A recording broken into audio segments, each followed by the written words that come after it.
야구야구 김영준입니다. 여러분은 그렉 개근이라는 선수 기억하시나요? 올드 팬분들은 다들 기억하실 것 같은데요. 맞습니다. 1996년과 1997년 박찬호 선수가 뛴 다저스에서 주전 유격수를 맡았던 선수입니다. 우리는 1999년 에릭 가니에가 나타났을 때 당황하게 됐는데요. 철자는 똑같은데 개근이는 개근이고 가니에는 가니에였기 때문입니다. 개근이는 미국 선수였던 반면 가니에는 캐나다 몬트리올 출신이기 때문에 프랑스어로 읽어야 하는 게 그 이유였는데요. 한편 토론토에서 태어났지만 몬트리올에서 자란 러셀 마틴은 가니에의 고등학교 후배입니다. 1976년생 가니에와 1983년생 마틴은 7살 차인데요. 가니에는 1995년 다저스와 계약했고 호세 바티스타와 같은 플로리다 치폴라 대학을 나온 마틴은 2002년 드래프트에서 17라운드로 다저스에 뽑힙니다. 가니에의 마지막 다저스 시즌이자 마틴의 데뷔 시즌인 2006년 둘은 딱 한 경기에서 1이닝 호흡을 맞춥니다. 한편 지난해 투수로서 4경기에서 4이닝 모볼렘 무실점을 기록했을 정도로 다재다능한 마틴은 2007년 19홈런 21도루를 기록해 홈런 하나 차이로 이반 로드리게스에 이은 역대 두 번째 포수 20홈런 20도루를 놓친 바 있습니다. 프랑스어만 쓰는 가정에서 자란 가니에는 미국 시트콤을 보면서 영어를 독학으로 공부했다고 하는데요. 가니에는 2000년 BA 유망주 49위에 오릅니다. 탑백 안에 들어간 다저스 유망주는 1998년 방콕 아시안게임에서 박찬호를 상대로 홈런을 치고 다저스에 입단했던 17위 첸진펑과 가니에 2명뿐이었는데요. 첸진펑은 마이너리그 146홈런과 메이저리그 22타수 2안타 2타점을 기록하고 2006년 대만으로 돌아갑니다. 대만은 68승의 왕젠민과 59승 천회인을 포함해 투수가 151승인 반면 타자는 5홈런에 불과한데요. 참고로 한국은 213홈런의 추신수 덕분에 315승과 378홈런입니다. 마이너 시절 토미존 수술을 받았으며 시력이 좋지 않아 고글을 착용했던 가니에는 큰 기대 속에 선발 도전을 시작했는데요. 하지만 2000년 19경기 4승 6패 5.14, 2001년 24경기 5승 6패 4.92에 그치고 선발 불합격 판정을 받습니다. 2002년 다저스는 가니에를 불펜으로 보냈는데요. 그러자 놀라운 일이 일어납니다. 그의 가니에는 거구가 돼서 나타났는데요. 선발 투수 시절 싱커블러였던 가니에는 불펜으로 가서 포심을 전력으로 던지자 100마일에 육박하는 구속을 선보입니다. 그리고 우리에게는 익숙하지 않았던 80마일 중반대 너클커브와 80마일 후반 벌칸 체인지업이라는 두 구종의 존재를 알려주게 됩니다. 가니에의 세 가지 레퍼토리는 당시로서는 정말 파격적이었는데요. 마리아노 리베라라는 이질적인 존재를 제외하면 당시 거의 모든 마무리들은 패스트볼과 변화구 하나를 던지는 투피치 투수들이었습니다. 심지어 존 스몰츠조차 팔꿈치 보호를 위해 스플리터는 봉인하고 슬라이더만 던졌습니다. 그런데 가니에는 타자들에게 선택지를 3개로 늘려줬던 겁니다. 가니에는 2002년 52세이브 4불론 1.97, 2003년 55세이브 노블론 1.20, 2004년 45세이브 2불론 2.19라는 황금의 3년을 보냅니다.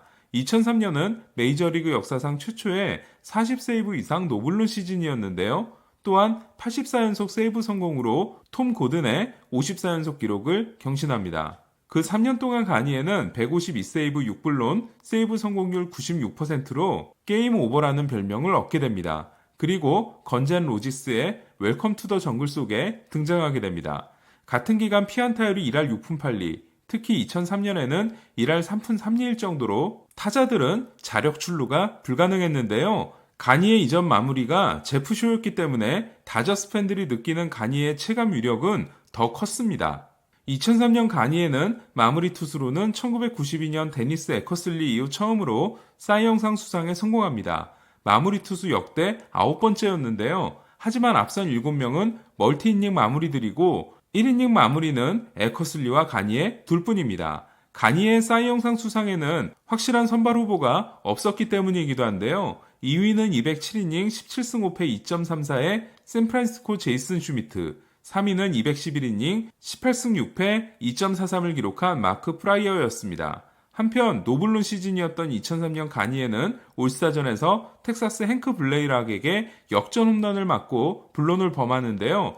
덕분에 홈 어드밴티지를 양키스가 가져가지만 월드시리즈 우승은 내셔널리그 팀인 플로리다가 하게 됩니다. 당시 다저스의 문제는 가니에를 제외하면 전력이 신통치 않았다라는 건데요. 2004년 디비전 시리즈에서 세인트루이스를 만난 다저스는 호세 리마가 3차전에서 완봉승을 거둔 덕분에 스윕을 피하게 되는데요. 덕분에 가니에가 승패와 무관한 3이닝 무실점을 기록하게 되자 가니에를 차라리 1회에 내면 어떻겠냐는 농담이 나옵니다. 이제 와서 생각해보니 오프너 이야기였던 겁니다. 더 큰 문제는 짐 트레이시 감독이었는데요. 트레이시 감독은 가니에에게 지나치게 의존하는 모습을 보이게 되고 이는 혹사로 이어집니다. 결국 가니에는 1997년에 이어 2005년 6월 두 번째 토미존 수술을 받습니다. 당시까지만 해도 토미존 수술을 2번 받는 건 투수에게 사형 선고로 받아들여졌는데요. 하지만 다저스는 가니에의 복귀를 서두르다 팔꿈치 신경 제거 수술에 이어 허리 디스크 수술까지 받게 합니다. 그리고 결국 가니에를 포기합니다. 2007년 텍사스와 계약한 가니에는 구속은 떨어졌지만 여전히 강력한 피칭으로 16세이브 1불론 2.16을 기록합니다. 그러자 테오 앱스타인 단장의 보스턴이 트레이드로 가니에를 데려가는데요. 하지만 이상한 일이 일어납니다. 보스턴이 원래 파펠본의 앞에 나서는 셋업맨으로 데려온 가니에를 이상할 정도로 쓰지 않는 거였는데요. 가니에 역시 축소된 역할 때문인지 부진한 모습을 보입니다. 저는 2007년 월드시리즈가 보스턴의 우승으로 끝난 후 그 이유를 알게 됐는데요. 12월에 발표된 미첼 리포트에서 가니에의 이름을 발견했기 때문이었습니다. 저는 아마도 앱스타인 단장이 이 사실을 미리 알았던 게 아닌가 하는데요. 조사 결과에 따르면 가니에는 폴 로드카로부터 약물상을 소개받고 직접 거래를 합니다. 케빈 브라운까지 약물로 인도하는 로드카는 다저스 내 약물 전도사였습니다. 어쨌든 당시 미첼 리포트 선수들에 대한 징계는 따로 없었기 때문에 가니에는 2008년 미러키와 1년 1,000만 달러에 계약하는데요. 그러나 10세이브 7불론 5.44에 그쳤고 이듬해 스프링 캠프에서 어깨 부상을 당한 후 메이저리그 무대에서 사라지게 됩니다. 가니에는 2017년 WBC에 캐나다 대표로 출전해 95마일을 찍은 후 독립리그로 가서 재기에 도전하지만 결국 메이저리그 복귀는 하지 못하게 됩니다. 가니에에 이어 포스트 리베라에 도전한 선수는 보스턴 조너선 파펠본이었습니다.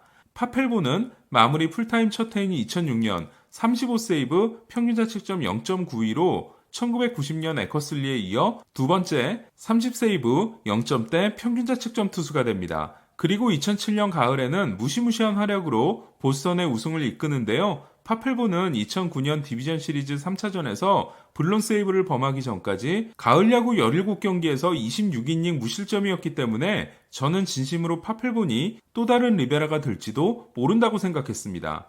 파펠본은 2006년부터 2009년까지 4년간 151세이브, 평균자책점 1.74를 기록하고 롱런 체제를 갖추는 듯 하는데요. 반가운 건 에릭 가니에와 달리 보스턴 테리 프랑코나 감독이 정말 철저한 보호를 해줬다는 겁니다. 포심 의존도가 지나치게 높았던 파펠본은 2010년부터 이 문제를 해결하기 위해 스플리터의 비중을 높이는데요. 이때부터 안정적인 모습이 사라집니다.